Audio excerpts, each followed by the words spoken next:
Today, I'm going to be talking about exploring Industry 5.0 in construction, so UK research perspectives and collaborative opportunities, and also linking the idea of Industry 5.0 with the concepts of lean construction. So, as Dayana was saying, I'm a professor of architecture at Nottingham, Trent University, and this is where we are. Oops, sorry, there we go. So welcome, right, to the session. I mean, this is a picture of Nottingham. This is one of the main university buildings here, the tall one with the green roof. And I am actually, my office is based on the smaller building just next to it. So NTU, it's a wonderful university. It's a really good place. I hope you'll have the chance to come and visit us at some point. We are the sixth biggest university in the UK in terms of student numbers. So we have a very thriving environment in there. And I've been at NTU for just over a year now. So at NTU, I'm part of the School of Architecture, Design and the Built Environment. And our aim is to make, create, design, build. We are planners, problem solvers. We draw lines and we break boundaries. So the idea is really the school in its own self is really forward thinking. We do have architecture, of course. We have construction management. We have civil engineering in the school, and also product design courses across the school. So it's very multidisciplinary. And we have recently established as well a research group across NTU, which is called Be Smart. So it's the Smart Construction and Built Environment Research Group. It is a multidisciplinary group that involves design, construction management, and also product design research. And we see ourselves as advancing sustainable futures through design, digital innovation, and built environment research. So we are currently about 10 of us, 10 different researchers within the center, and we're just establishing the webpage. So I'll share that with you as soon as it's actually out online, so you can see the examples of the work we do. Right, so going back to the main topic of the lecture today. So why Industry 5.0 and why lean construction? Why have there been this push for over 30 years now to try and implement lean construction ideas in construction, lean production ideas in construction? And why this concept of Industry 5.0 is actually relevant in the context of design and construction. So I'll try to talk a little bit on that. So if you look at 30 years ago and you look at the theory of construction, we have seen that there's been a lot of discussions around construction management, but the thorough theoretical background has been more or less absent, except for issues related to construction economics, which have been discussed more in depth in the literature. There have been many tools embodying the different theoretical ideas on production, okay, not in construction, but production in basically manufacturing. And there have been a number of pieces of research that looked at the critical path method and work breakdown structures and brought those from manufacturing into construction. And the critical path method specifically has been discussed and described as being the most important innovation of the century in the context of construction management, because it enables appropriate detailed level of planning of the construction activities, right? And it does that through work breakdown structures, which basically is breaking up something that is big, like building a building, into smaller elements, up to the point, that we can actually manage and be sure of the time it takes to deliver a specific element. Also, however, the many problems of construction have been identified and discussed, and you see on the graph here, I mean, waste in production versus optimal production, and the levels of waste have been growing, over time. And we have been talking about certain issues on construction for ages, right? And like an older academic, I can say now, we've seen the same repetition of the problems about productivity in construction, which is very low. We've seen loads of research talking about the issues of problems in design, creating problems during construction, generating loads of waste, creating less value than appropriate for users. So lean has been posed, as this idea that it's all about reducing waste and increasing value generation. But however, beyond that general kind of discussion, okay, it's all about waste and tackling waste, there isn't a lot of explanation for how lean actually operates. And my dear colleague, Professor Laurie Koskela, was one of the first people to actually look into the theory, trying to explain why lean actually works in practice. And he started to, and he's developed the TFV theory, so the transformation flow value generation theory, which tries to describe from a theoretical perspective why lean actually works in practice. Okay. However, the issue with one of the issues is that the concept of waste is not really recognized by the mainstream literature on management, which is what has been used to actually develop the work in construction. Okay. So there's very little, there's something that Laurie always like to mention in his lectures, is that there's very, very little discussion around what is waste in management and production, construction management books specifically, right? So what exactly constitute waste is not very clear. Another problem is the concept of value, right? We know value, it's really difficult to define. When you talk about value, are we talking about value for whom? Is it value for the construction workers? Is it value for the client? Is it value for the environment? Is it value for society? So there are very many different aspects of how value is created through design and construction, which are difficult to look at to identify. And also, I mean, how do we identify which activities, especially when you're talking about design, which activities generate value and which activities lead to waste? So an example would be, okay, if we design 3 different design alternatives, are we generating better value to the client because we are looking at alternative solutions and evaluating which one is better, or are we wasting time and resources in developing those alternative solutions? So it's very, very hard to actually define that properly.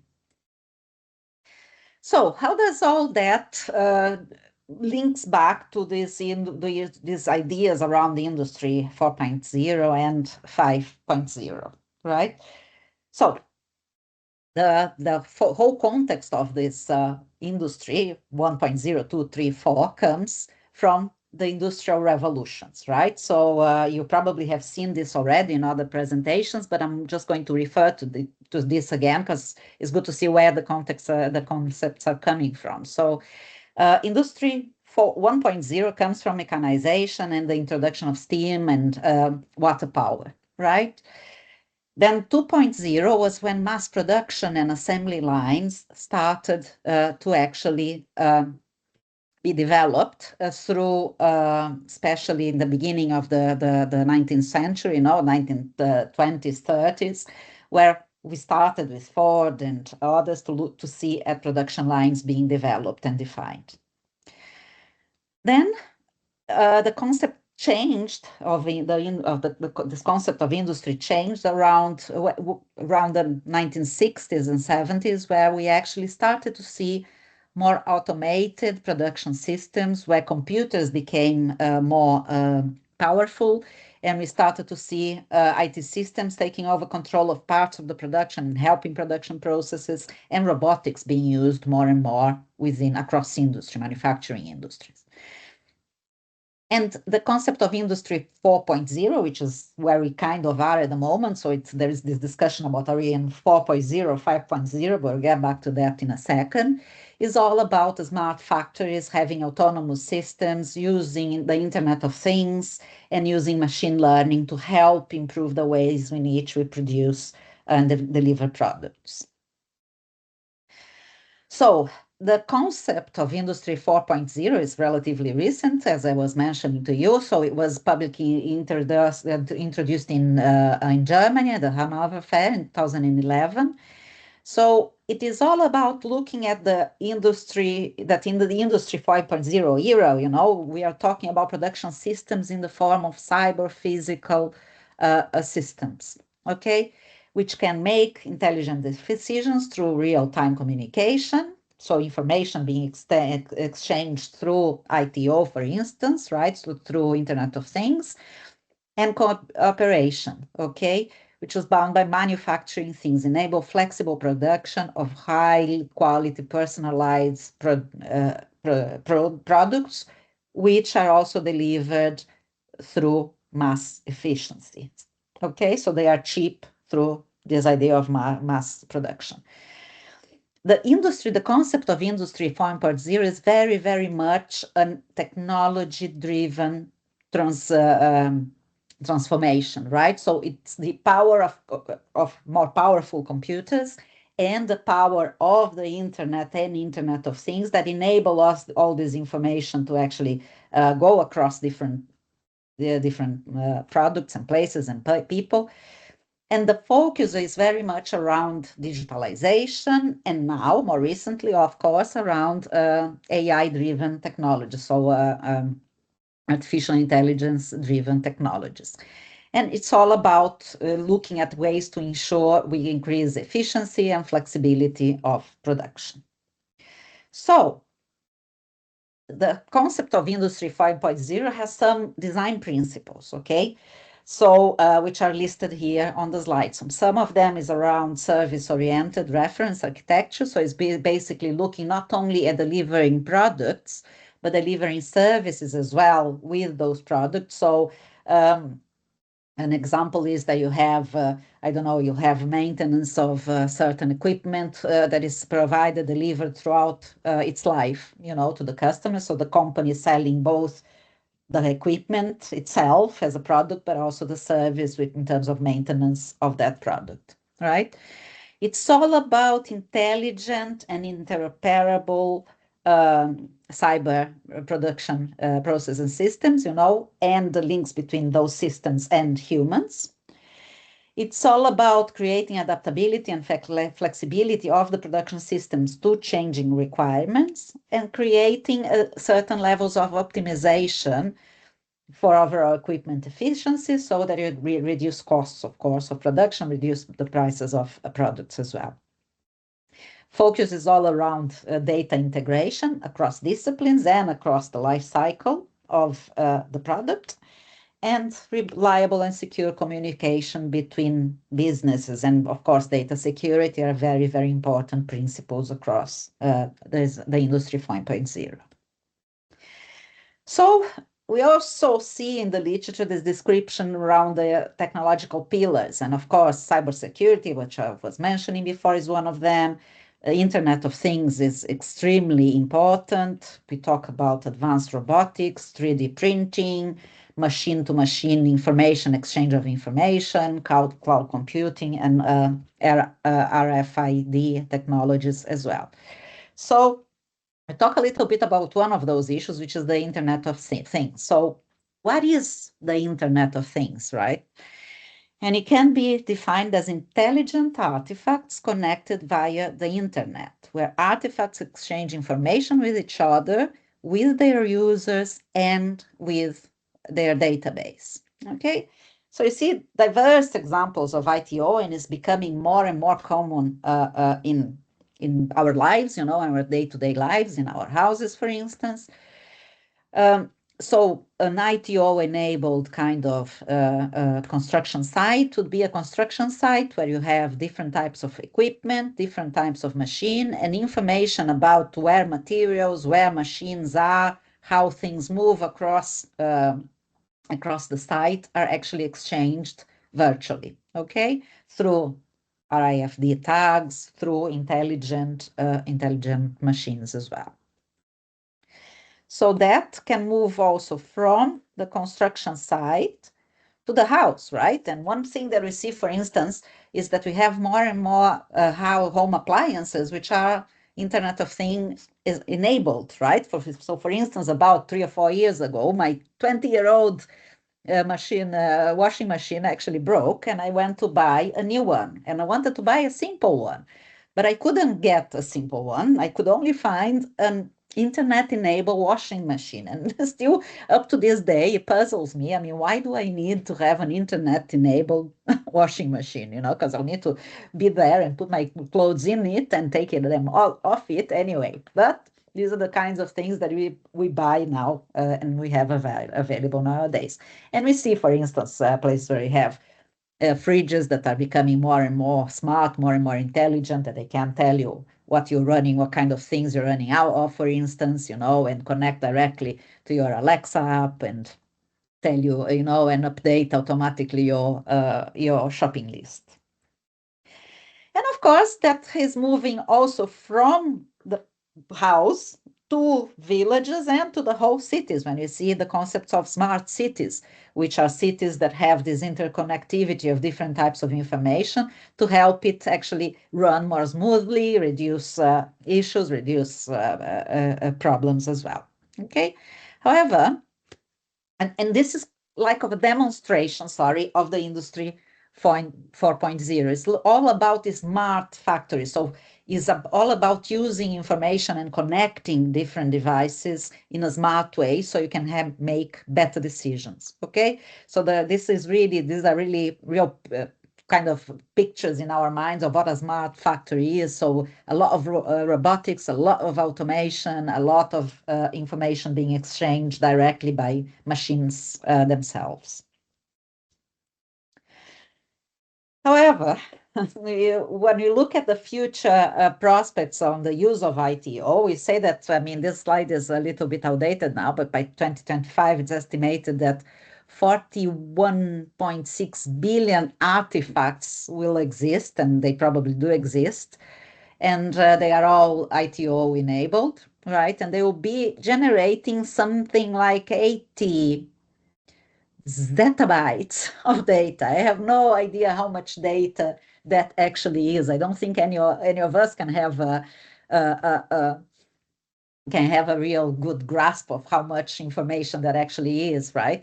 And it makes you wonder, because we always have this idea about, okay, the information is on the cloud, but the cloud is actually loads of data centers, which are very environmentally not friendly, right? And they consume loads of energy.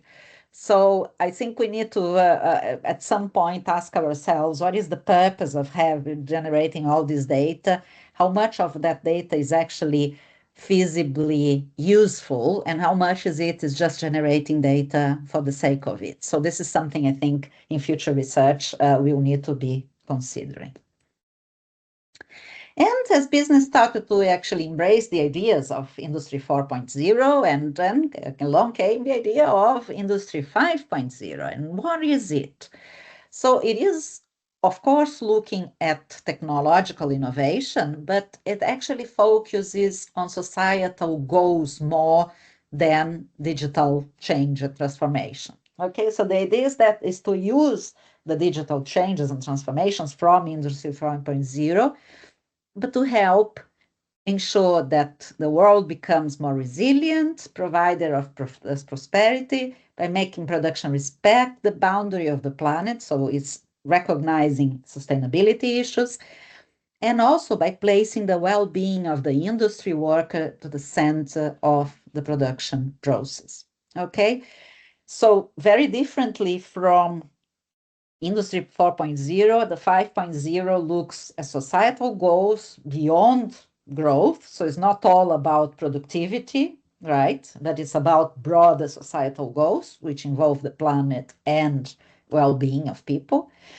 And it actually highlights the importance of research and innovation in supporting the industry to actually create better services, better products, respecting humanity within our existing planetary boundaries, right? So it is very much a response towards the need for better sustainability, for more sustainable approaches in the ways in which we produce goods and we use those goods as well, and services and natural resources.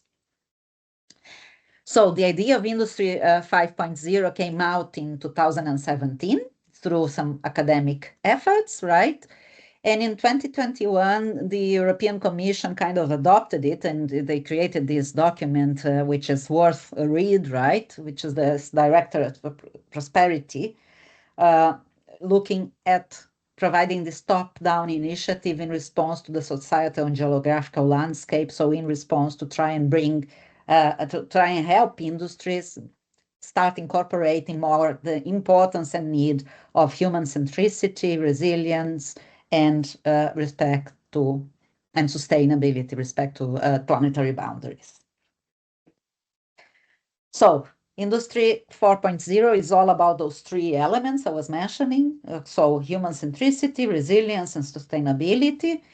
And research and innovation is seen as a main means to actually help drive this transition, okay, for the industrial transition. So it's all about capturing the value of new technologies, providing prosperity, but prosperity beyond jobs and growth on the normal kind of, I need to earn money kind of perspectives, okay? Respecting the planetary boundaries and respecting the well-being of the industry and putting the workers at the center of the production process. So if we look at the different values then of Industry 5.0, so human centricity is one of the values, right? So what does that mean? So it's really all about promoting talents, diversity, inclusion, empowerment of workers. It's about trying to shift this idea that workers are a cost in the production process to idea of workers being an investment that can help bring creative ideas, better use of resources, and so on, right? It also, bringing the human centricity to the forefront, also makes us look at production in a slightly different way. So we actually look at, production and technology, the use of technology in a different way. So technology shouldn't be there just for the sake of technology. We shouldn't be developing software just because we can develop software to do certain things, but they should be there and in response and adapting to actually human needs. So they should be helpful to start off with when you look at it from a human needs perspective. Okay? All production places, spaces should be safe and inclusive, work environments that support physical and also mental health and well-being. I mean, as we know, society is suffering at the moment from a huge mental and health and well-being crisis. I mean, we see that in our youngsters, we see that in the workplace more and more. So it's really important that those issues are addressed, and we bring back some fundamental rights into workplaces around autonomy, human dignity, and privacy as well. The other big change here is this idea that we can actually focus onto the workers as investment. So they need to actually upskill and reskill for better career opportunities and better work-life balance, which would be helpful also in terms of health and well-being. So a couple of examples around how lean has been actually already for many years addressing some of these human-centric perspectives in research. So when you look, for instance, at issues of collaboration and communication, which are at the core of lean construction. So before lean, a lot of work was not especially, the collaboration and communication was not especially emphasized in research. So what we were, the planning processes were very much, and CPM operates very much like that. It's all about division of work. So you divide the work, you divide the activities, you break them down, and you assume that actually planning for those in a very detailed level suffices to deliver a product, right? Design, for instance, was all about throwing outputs over the wall to the next designer expert. So there's very little communication and exchange of information between, say, your architect and apologies for that, between your architect and your civil engineer, for example, and information exchange was very much written and oral communication. Whereas Lean brings a big change into that. So planning is not only about breaking down activities and defining what seems to be the most correct sequence of activities, but is about looking at what are the conditions of the production system, what is viable and what's not viable, and ensuring that planning actually takes that into consideration properly, right? So in order to be able to do that, we have to bring people together. We have to enable better ways to collaborate. We have to talk to people more clearly, right? So the whole idea of the last planner is to bring people together, those that are actually delivering the work, and take the information from them into account when actually producing plans. And to do that, you use standardized routines. You have to achieve some common ground between people so we understand what we are talking about. And you need to have some certain activities which will have benefits for everyone involved. So sharing gains and sharing pains as well, so that the focus of the project becomes about delivering value at the end of the day for the project and for the clients, as opposed to value for each individual company that's actually involved in delivering that. And in terms of communication, in addition to written and oral communication, there is a lot of visual communications through visual management, which helps provide some common ground and share information when needed and where needed. So as I was mentioning beforehand, if you look at the last planner, system of production planning and control, which is the most well-known kind of tool of the lean construction. Earlier planning is all about this idea of breaking down activities, command and control, which means me as the production planner, I'm going to tell you what to do and you do it. And I just go and control if you've done it according to what I said or not. And there was a lot of assumptions that were made by designers, by production planners. We assume you'll have the materials needed. We assume you have all the information necessary. And you know that because of that doesn't happen like that in practice. And because of that, we actually sometimes lose a lot of, we create a lot of rework, we lose time, and we end up with projects which go over time, over budget, okay? So Lean changed that from this command and control perspective to a very, very different way through which you actually bring people together, you focus on collaboration, and you plan by commitments, okay? So people commit to deliver what they are going to be expected to be delivered, right? So there's in place. And the project team develops a response to certain activities instead of people making assumptions about it. And that, again, helps reduce waste. And here's an example of one of my projects that actually focuses really a lot into this idea of human centricity. So this was a project that I've developed with colleagues from Unicamp in Brazil, TU Delft in the Netherlands, and the Helmholtz Center for Environmental Research in Germany, in Leipzig. And the idea here, the project was all about, was called User Value Innovations for Social Housing Upgrading through Transatlantic Living Labs. So the idea is to bring people, different actors together in this concept of a living lab, which brings public actors together, private actors together, users, and ourselves as knowledge institutions together to actually investigate how can we deliver better value for users in the process of social housing retrofits, because there's been a lot of investment in social housing retrofit, especially here in Europe, right, to try and improve energy efficiency of houses. However, we don't really use that as an opportunity to increase value to the users themselves, right? So, of course, having better energy efficiency will deliver better value because you'll have warmer houses, you'll spend less in electricity or gas to actually heat your houses. However, there are other aspects which could also be taken into account when doing those projects. And we use different tools like building information modeling, value cards, virtual reality to try and tease out what those values are from the user perspective and engage users in the retrofit process. So the second big value around Industry 4.5.0 is around sustainability.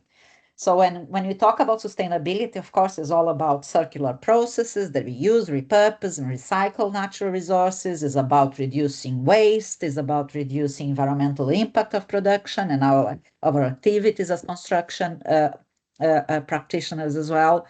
And we use resources better, so more efficiently and and create more effectiveness as well. So I think when you talk about circular economy, I think this is something there has been a lot of talk around circular economy, right? But very, very little work in practical terms around actually implementing these ideas around circular economy.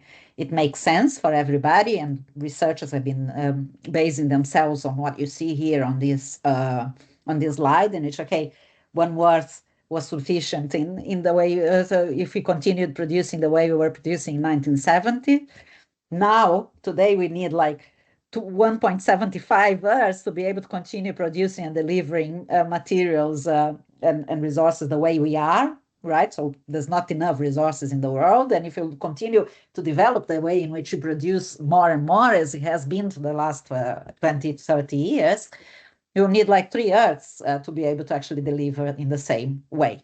Okay, so there is overconsumption and there's not enough natural resources. So the idea of circular economy is all about moving away from this linear economy, which is what we do every day. We take from nature, we make products, we actually use those, we then dispose of them, and you create a lot of waste, and we have loads of waste that is actually damaging to the environment as well. So we're moving from that linear economy to this idea of the circular economy, which is basically looking at reusing and recycling different materials, processes, systems, so we have less effect on the environment.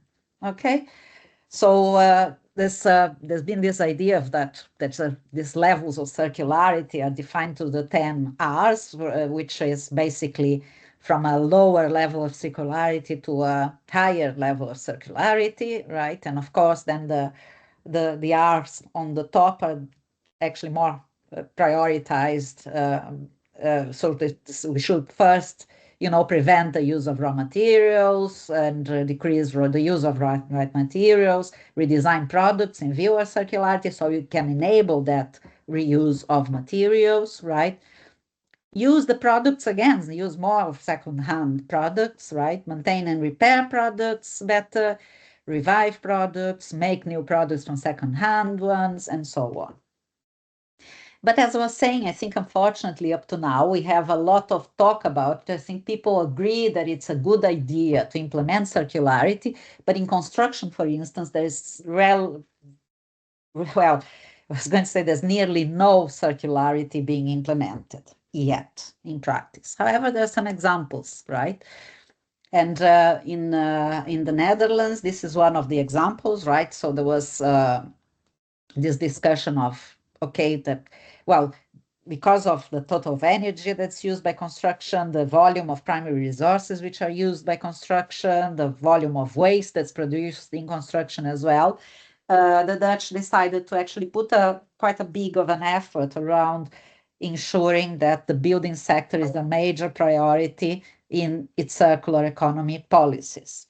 And as a response to that, so one of the things that was done was this concrete agreement, because concrete is one of the worst culprits in terms of generating carbon emissions, and really bad for environment, so the production of concrete. So there has been a lot of investment in, for instance, low CO2 concrete from a research and development perspective. There has been implementation of less CO2 emissions in the building sector through electric concrete mixers. They've looked into actually using low carbon binders in concrete and adopting them in prefabrication construction in the housing industry and so on. So using less concrete in the building sector by using 3D printer technologies as well. So you see there's a lot of more specific implementation of activities to try and help achieve that in a day-to-day basis. And then I leave a question for us here about lean and sustainability. Does it really fully address sustainability? And I think that the lean community overall hasn't really put sufficient emphasis as yet into the issue of sustainability. There has been some research about lean and sustainability, but it's all, I think we haven't really started to scratch the surface, of that as an area of research. So we need to be looking more deeply, I think, into that. And then the final core value is around resilience, which is really about having robustness in production. So when there are big disruptions, we can still, big disruptions like, like COVID, for instance, we can still deliver for society, okay? And we are not only talking about issues like COVID, but also we are talking about disruptions that are likely to happen because of global warming, so more flooding and so on. So it should ensure that it can provide this critical infrastructure in times of crisis, right? And I'll just pull this one. And of course, this is the Kinefin model, which is talking about complexity, right? So it comes from this, and it is a resilience model. And this is something that's been, again, discussed around in lean construction. So we looked into the idea of moving from this hidden and order area to this visible order area to this chaotic and order and then complex and order areas, right? So, and how do we deal with things which are chaotic or complex in construction as well, right? And so this is something, there's been some research done in the past, but I think, again, it's an area that needs more attention because we don't fully understand it as yet, and how we can actually enable resilience through construction, okay? Then there's also the issue of the goals and technological enablers, right? And you see here a number of different goals that were put together. So value generation, of course, is at the core of it, but also looking at enabling technologies that link the physical world to the virtual world. And when we talk about digital twins, for instance, this is really what we are focusing on. So I'll provide again some examples for each one of those elements. So the first is around individualized human-machine interaction technologies that interconnect and combine the strengths of humans and machines. And this is an example of a piece of work I developed some years ago, which is actually bringing that idea of using machines to help humans make better decisions, right? And the research was focused on using automated approaches, so using building information modeling approaches to check design compliance to regulations and requirements. And the project itself was focused in the healthcare design, but of course the principles can be applicable to different kinds of projects. So we've used the BIM system, so we used the Solibri model checker to actually evaluate if we could use the system to check automatically for design compliance to those rules and requirements. One of the things we've identified is that in the context of healthcare facilities, there's over 100 different documents that talks about healthcare requirements for healthcare facilities. And if you look at the number of requirements within each one of those documents, so for instance, one document, which is the HBN 1101, had over 220 specific requirements on it. And if you look at the number of requirements we'll have across 100 different documents, it will be over 85,000 requirements, which of course is impossible to be checked by any human, right? So the use of automated systems to actually do that checking is seen as promising, right? And we could check a lot of those requirements automatically, not all of them, of course, and that's why we need a hybrid approach in which you actually enable people and the machine to work together to do that checking in more effective ways. The second element there was around using bio-inspired technologies and smart materials that allow materials with embedded sensors and enhanced features while being recyclable. Okay, so this is an example of the clothes, for people to use on site, and that has got number of systems, so it can have GPS, so that the machines know where every worker is on the site. It's got a radio, it's got a noise sensor, so it could actually tell the person, you're in a very noisy environment, you need to use protection now. There is a proximity warning system to help the people identify when they're too close to each other, so they, to help avoid issues, and help improve safety on site and so on.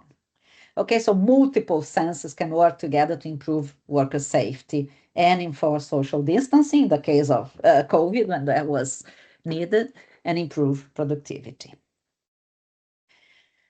Then it was the use of digital twins, which are, as I mentioned, I think I kind of mentioned already, is about a digital representation, is a model of a real world project, and information flows in the real concept, of digital twins. The information flows from the model to the real world, but also then flows back from the real world to the model, so that actually different elements can be operated automatically to improve energy efficiency, to reduce consumption when not needed, and so on.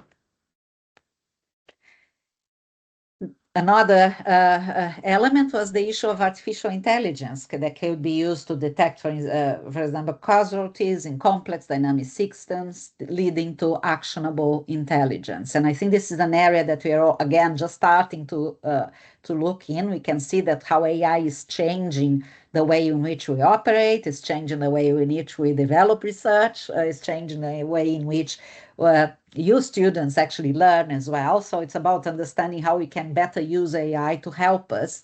And I'm sure that we'll see more and more research now looking at AI to prevent cost overruns, looking at the uses of AI for better design through generative design, to improve job site productivity, to improve site safety, through this idea of looking at complex systems.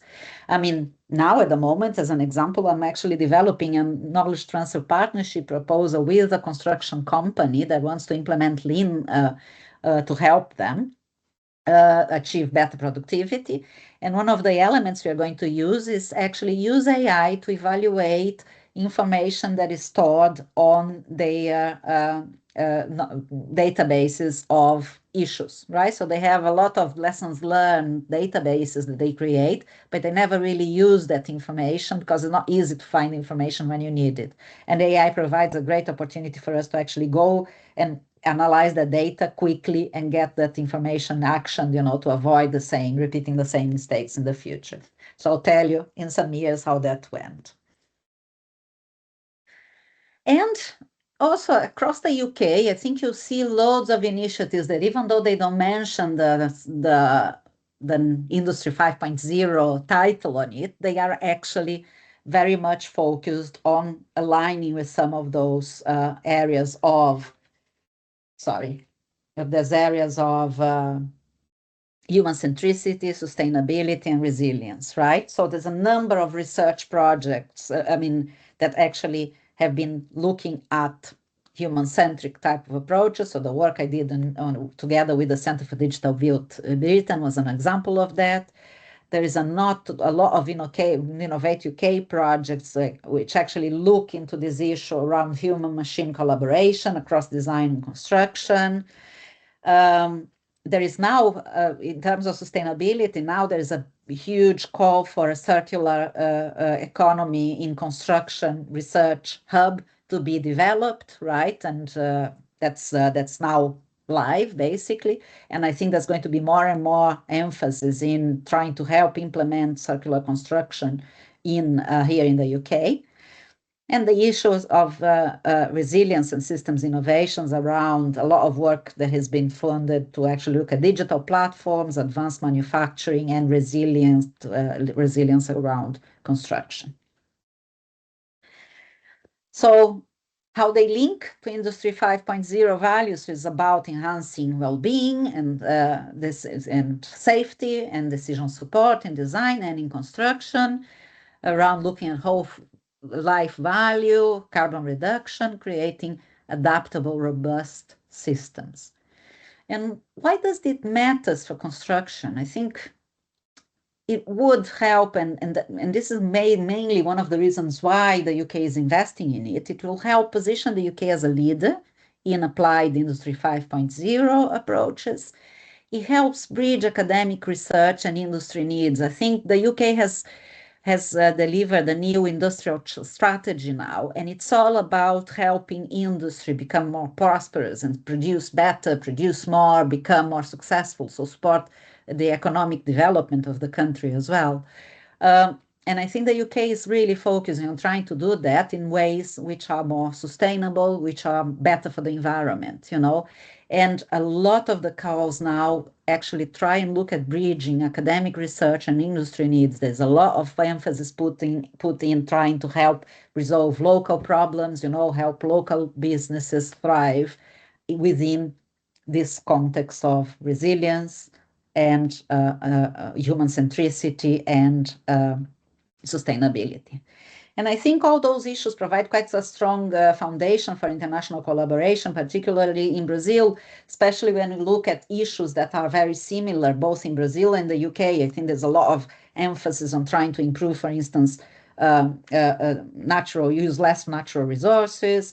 There's a lot of issues which are similar across housing, for instance. We have a huge deficit of housing in Brazil. There's a deficit of housing here in the UK as well.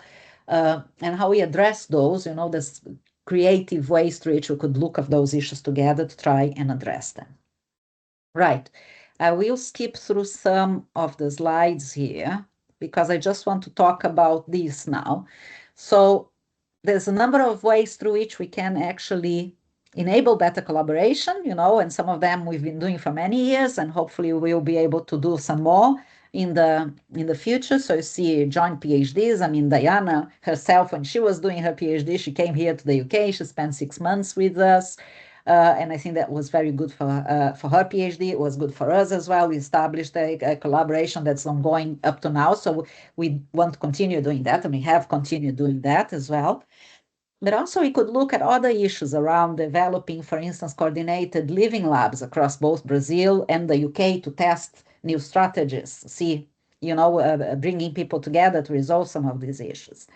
We could have shared Industry 5.0 test beds, for instance, that we developed together again and test those in different contexts to see if they work, you know, and help solve the problems you're trying to solve.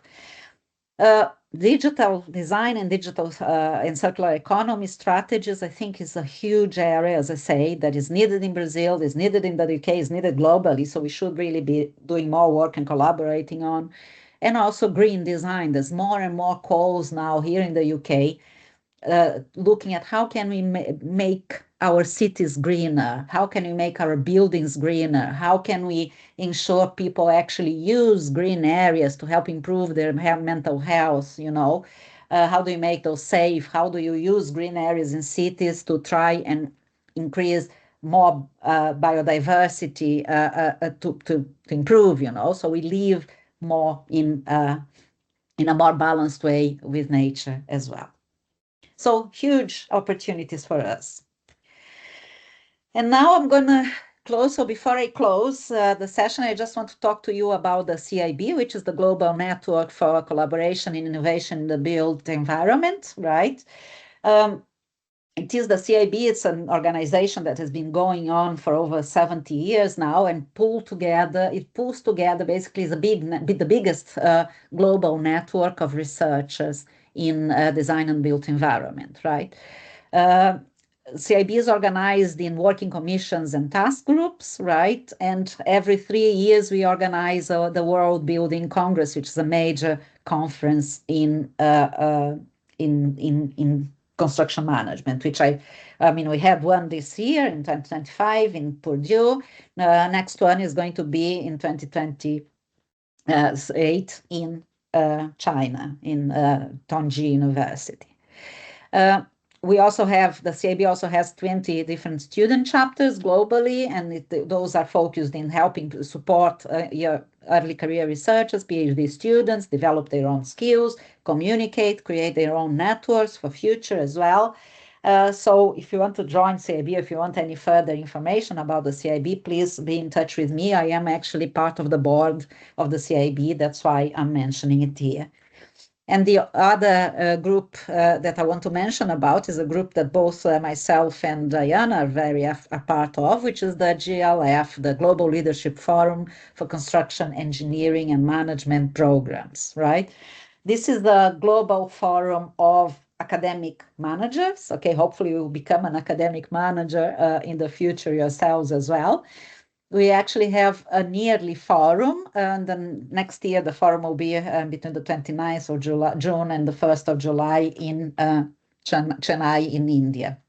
And we are organizing the focus of the forum, which will probably all be about looking at how do we ensure our construction management programs are responding to the needs of industry, but not only current needs, but also future needs in line with a lot of what we were talking about today around Industry 5.0.